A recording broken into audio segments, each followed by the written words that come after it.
ईद के जहाँ से समाप्त होत बा वहाँ से स्टार्ट होत बा।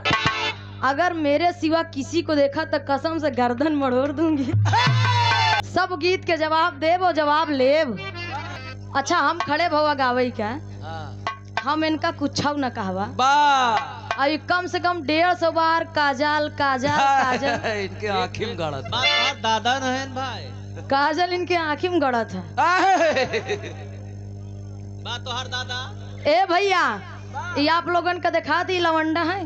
पहले रहे अच्छा पहले रहे हैं, औका पहले रहे लेकिन अब नहीं यहाँ। औका बनई चाहत ए भैया बा कहा था शरीर जस बुढ़ात बस मन जवान होता। औका बुढ़ाऊ मानो लवंडा वाला रोल आए करत है।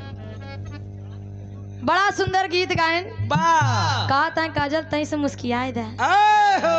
देखा नहीं हमरे मुस्कियावे में बड़ा खतरा रहा था।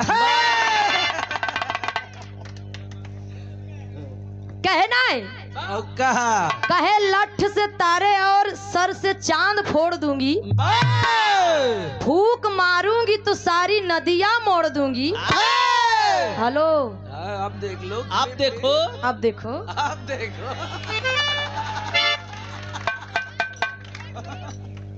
लठ से तारे और सर से चांद फोड़ दूंगी, फूक मारूंगी तो सारी नदियां मोड़ दूंगी। अगर मेरे सिवा किसी को देखा तो कसम से गर्दन मड़ोड़ दूंगी। आप कहे हा तो हमारे तरफ से हमारे इधर से नजर कोनो पास जाए ना। Look me please. भाई आओ, बड़ा बढ़िया पूतना माता के गीत सुनाई के मिला। पहली मर्डर अब इनके मर्डर जहाँ से समाप्त होत बा हमार मर्डर वो शुरू होत बा। हमार दूसरी मर्डर सुना। कृष्ण जन्म का पहला मर्डर। कृष्ण जन्म का पहला मर्डर कहना मास्टर तर्जिया भाई बा। हालो इनके तरफ से पहला तो हमारे तरफ से दूसरा। आना सीटी बहुत गड़बड़ करावत बा। बाई मशीन के नियम है। देखा ये लवंडा बताए तो कोनो नहीं के लिए लड़का रहे। बा लवंडा रहे। लवंडा रहे। बाऊ ये तो का लौंडा नजर आवत है। नहीं अपने से बताए ना हो। औका अब इनके नहीं एक ठे लड़का रहे। वो बेचारा अपने बाबू से कहा बाबू, बाबू ए बाबू हमका एक साइकिल देवा दा। कहा करिया कहा पढ़ाई जात है। अब बतावा हुआ पैदल जात है। अब हमका साइकिल देवा देबा तो पैदल न जाए के होई। साइकिल देवा दिहन पास नई नई साइकिल आ नई नई साइकिल पाए के साइकिल चलावे लगा बाबूजी। अब एक गाना गावत जात बा। इस सीटी बंद करा भैया। आ सीटी बजावत जात बा। कौन गाना गावत बा? हेलो यही गावत बा। हेलो हेलो कि 3:30 बजे, अरे कि 3:30 बजे, 3:30 बजे मुन्नी जरूर मिलाना। 3:30 बजे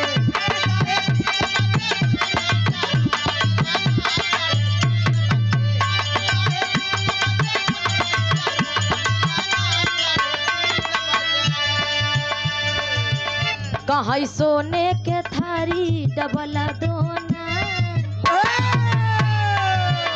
अरे सोने के थारी डबल दोना लागई ना तो के नजरा टोना। रे 3:30 बजे, 3:30 बजे मुन्नी जरूर मिलाना। 3:30 बजे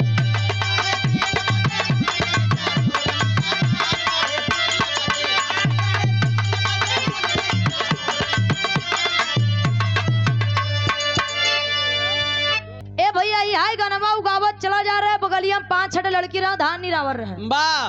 ओमे से 8 लड़किया के मुन्नी नाम रहा। जब इतना सुने तो कहा अरे बाप रे बाप, ए दीदी देखा तो हमारे नाम से गाना गावत बा। कहा देखा हमारे नाम से गाना गावत बा। कहा तो अच्छा 4-5 लड़कियां मिलके अंकल हन कूट आया, तना कूटन इतना मारन की गोड़ हाथ टूट गया। नहीं इनके तरह जो लवंडा रहा इनका ना कहा। बेचारे साइकिल वाइकिल छोड़ के भाग आए। हेलो तब भैया आओ वाह ओहे तरह ही जब से खड़े हैं तब से हमरे नाम ही से गावत है। वाह आज आपके एको गीत छूटी ना, सब गीत के जवाब देव और जवाब लेव। आज इनसे दूसरी मुलाकात है। एक ठे मुलाकात भई रहे हैं रेरुआ में, वाह आवाज दूसर कई मुलाकात है। आई जा मास्टर तरफ एक ठे गीत हमरे तरफ से बा, ईद के जहाँ से समाप्त होत बा वहां से स्टार्ट होत बा दूसरा कांड का। तेरी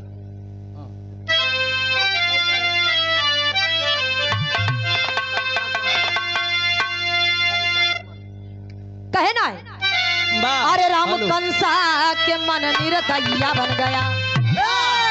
ओ राम कंसा के हेलो। मन निर्दयिया बन गया। ए! तो युक्ति कई लगाया मारे न कन्हैया, कंसा के मन निर्दयिया बन गया।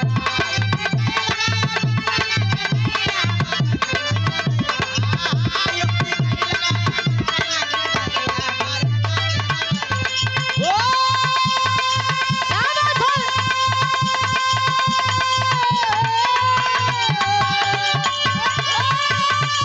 अरे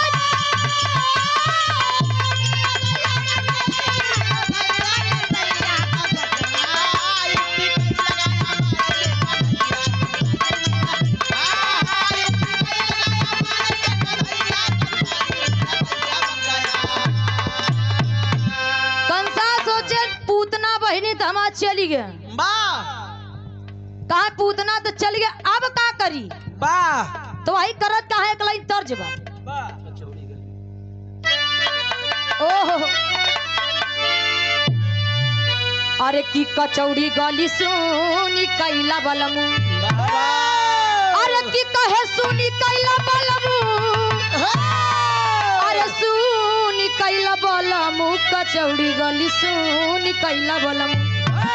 अब मिर्जापुर सहारिया गुला जा रो, कचौड़ी गली सुनी कैला बलमू।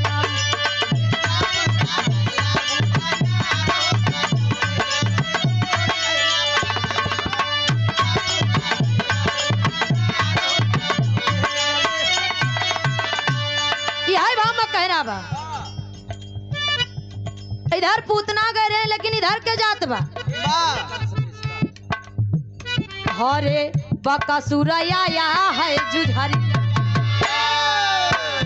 काहे आया है जुझारिया हो, आया है जुझारिया की बकासुर आया